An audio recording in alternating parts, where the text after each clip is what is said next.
احنا هنا المفروض ان احنا هنشرح في الفيديو دوت ازاي نرسم اول رسمة عندنا.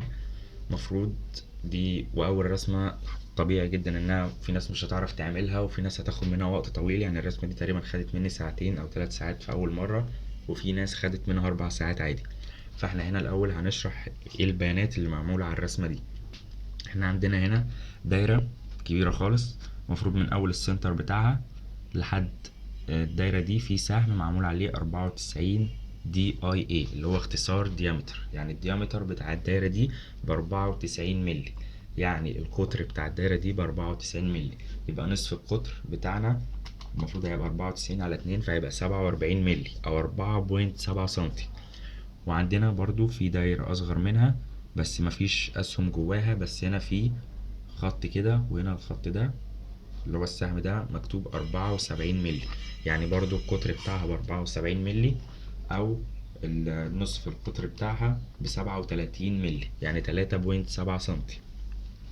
وعندنا دايرة صغيرة خالص معمول برضو سهم جواها 54 ديامتر، يعني الراديوس بتاعها ب27 ملي أو 2.7 سنتي. وبعد كده عندنا هنا دواير صغيرة معمول سهم ان هما 6 هولز، يعني 6 دواير او 6 فتحات، كل واحدة فيهم الديامتر بتاعها ب12 او نصف القطر بتاعها ب6، يعني 0.6 سنتي، ودي صغيرة قوي بالنسبة للبرجل، فعشان كده هنعملها باسطمبة الدواير عشان في البرجل مش هنعرف. بعد كده عندنا في هنا اللي هو الخط الكبير دوت معمول ان هو 100 ملي، 100 ار، الار ده اللي هو الراديوس، يعني 100 ملي، يعني نصف القطر بتاعه 100 ملي، يعني 10 سنتي. بعد كده عندنا هنا في كيرف معمول 10 ار، 10 ار يعني ار دي اختصار راديوس او نصف القطر، يعني الكيرف دوت الدايرة بتاعته هتبقى 10 ملي او 1 سنتي. فالمفروض ان الكيرف ده والكيرف ده قد بعض، يعني ده 10 وده 10 برضه. وعندنا هنا في كيرف هنا وهنا معمول 9 ار، يعني الراديوس بتاعه ونصف القطر ب9 ملي. بعد كده في سهم ما بين الخط ده والخط ده ب36 ملي، يعني المسافة ما بين الخط ده والخط ده ب3.6 سنتي أو 36 ملي. بعد كده عندنا هنا تقريبا نص دايرة، احنا عندنا هنا سهم السنتر، فهنلاقي هنا ان احنا عندنا في نص دايرة هنا، المفروض في سهم هنا عند السنتر وبيلمس نص دايرة ده ب23 ار، يعني المفروض الراديوس أو نصف القطر بتاعها ب23 ملي. برضو في نص دايرة زيها الناحية التانية ودي برضو بتبقى قدها. بعد كده هنلاقي ان في نص دايرة اصغر بقى، السهم بتاعي بيلمسها اهو، معمول 12 ار، يعني نصف القطر بتاعها ب12 ملي، يعني 1.2 سنتي تقريبا. بعد كده هنلاقي ان الخط ده والخط ده وفي خط كده نازل رأسي، الزاوية ما بين الخط ده والخط ده 30 درجة، وما بين الخط ده والخط ده 30 درجة، يعني المفروض ان دي هتبقى 30 درجة ودي برضو 30 درجة، وده طبعا هيفيدنا. مفيش اي حاجه هنا ملهاش لازمه، لازم الحاجات هنا كلها بتدانا عشان نطلع الرسمه مظبوط بالظبط. يعني لو احنا ما استخدمناش ال30 درجه دي مش هنعرف اماكن الاربع دوائر دي، يعني دي ودي معروفه لكن الاربع دوائر دول مش هنبقى عارفين مكانهم فين بالظبط، وده هنعرفه اول ما نبدا الدايره ان شاء الله. فاي حاجه هنا في الرسمه بيبقى ليها لازمه، مفيش حاجه ملهاش لازمه. فاحنا عندنا دي اي اي اللي هو اختصار ديامتر او القطر ب12 ملي، يبقى نصف القطر ب6 ملي. وعندنا هنا الار اللي هي اختصار الراديوس او اختصار نصف القطر، لما يقول مثلا 12 ار يبقى 12 ملي راديوس الدايره دي. وهنا 74، اي حاجه مش مكتوب جنبيها، احنا شغلنا كله بالملي مفيش بالسنتي، غير في اخر السنه تقريبا سمعت ان احنا هنستخدم السنتي بس مش دلوقتي. فالمهم ان احنا اي حاجه عندنا هنا بالملي متر. نبدا بقى. احنا هنا اول حاجه هنبتدي بيها في الرسمه بتاعتنا، هنرسم الدايره الكبيره خالص دي هتبقى البدايه بتاعتنا. وهنا مكتوب على على الدايره الكبيره انها 94 ديامتر، يعني الديامتر او القطر بتاعها ب94 ملي، فيبقى الراديوس او نصف القطر بتاعها هيبقى ب47 ملي.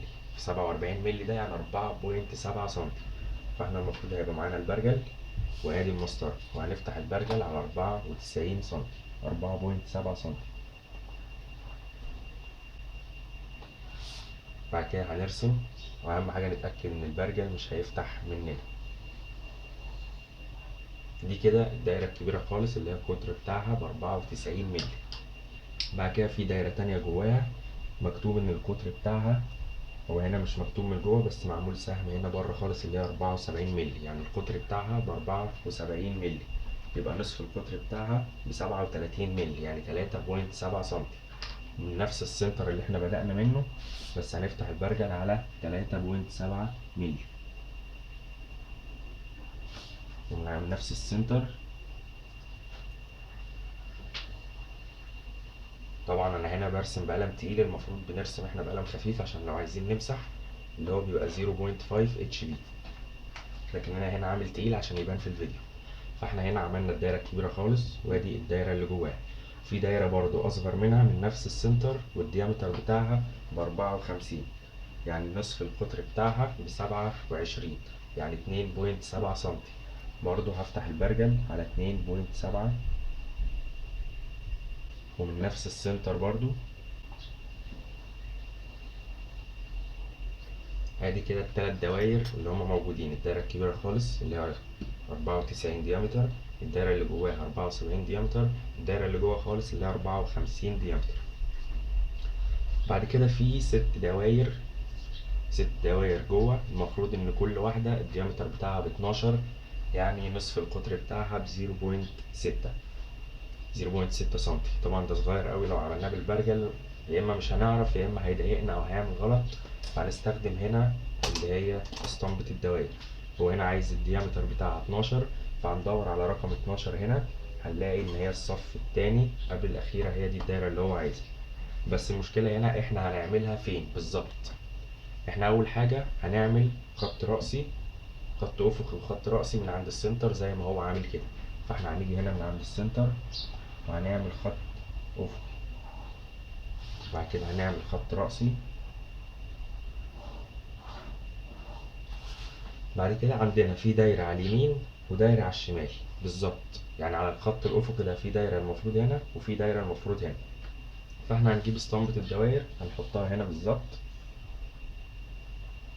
هنلاقي عندنا ان في اسطمبة الدوائر في اكسس اللي هو برضو خط افقي وخط رأسي، فاحنا هنخليه يقف بالظبط على الخط الأفقي، واحنا هنرسم في الدايرة التانية، يبقى نقف عند الدايرة التانية نعمله هنا، وهنخلي الاكسس اللي هو الرأسي يلمس الدايرة دي عشان تبقى بالنسبة لنا في النص.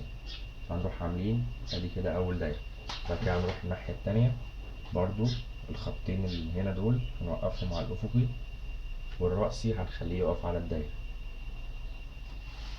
كده احنا عملنا الدايرة اللي في اليمين والدايرة اللي في الشمال. المفروض ان في 4 دواير بس دول بزوايا مختلفة، احنا مش عارفين هنرسمهم في أي حتة بالظبط. فهنلاقي هنا عندنا في الرسمة ان هو عامل من اول السنتر، خليه عامل هنا من السنتر لحد تحت في 30 زاوية 30 هنا هو عاملها. الزاوية 30 دي يقصد بيها الخط ده اللي هو الخط الرأسي، هنعمل هنا زاوية 30، فهنا لازم هنستخدم المنقلة، وعايز زاوية 30 يمين وشمال. دي هنا 30 ونعمل 30 التانية 10 20 ادي 30. هنوصل ونكمل لفوق عشان المفروض ان احنا هنلمس الدايرة اللي هنا واللي هنا. فاحنا هنيجي عند ال30 اللي احنا حددناها ونخليها تعدي على السنتر وتكمل لفوق، ونفس الكلام هنا عند اللي احنا حددناها ونخليها تعدي على السنتر وبرضه هنكمل لفوق. دي كده المفروض ان في دايرة السنتر بتاعها هيبقى هنا بالظبط، وفي دايرة السنتر بتاعها هيبقى هنا، والدايرة هيبقى السنتر بتاعها هنا، والدايرة التانية هيبقى السنتر بتاعها هنا، زي ما هو راسم بالظبط. هو قايل ان ما بين الخط الرأسي دوت ودوت مكمل لتحت معانا، ما بين الخط الرأسي ده وما بين الخط اللي احنا لسه عاملينه الزاوية بتاعته 30، وبنفس الكلام الخط الرأسي ده والخط اللي جنبه برضه الزاوية بتاعته 30، والخط ده مكمل لفوق عشان هيعدي على السنتر بتاع الدايرة اللي احنا هنعمله. فهنيجي برضه عند اللي هو رقم 12 الديامتر بتاعه 12، وهنوقف الرأسي بقى على الخط اللي احنا عاملينه، والأفقي هنخليه برضه يعدي على الدايرة. ادي أول دايرة عملناها.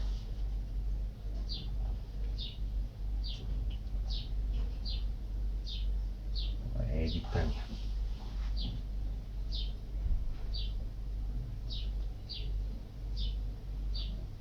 كده ناقص واحدة،